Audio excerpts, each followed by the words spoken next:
Hi friends, ఈ రోజు మీకు 11 రోజులు జరిగే ఒక ఆదివాసీ జాతర గురించి చెప్పడానికి మీ ముందుకు వచ్చాను. ములుగు జిల్లాలో మేడారం జాతర జరిగి ఉగాది తర్వాత ఈ జాతరను జరుపుతారు. ఈ జాతర పేరే శ్రీ కారకొండ సడలమ్మ తల్లి జాతర.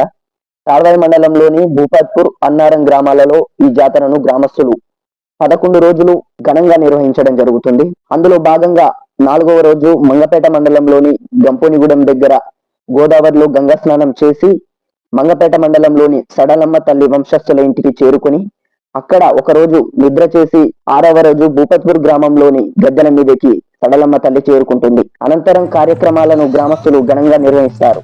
ఆ సమయంలో ఈ ప్రాంతం మొత్తం పాటలతో, డోలు చప్పుళ్లతో, కాలు కదుపుతూ దద్దరిల్లిపోతుంది.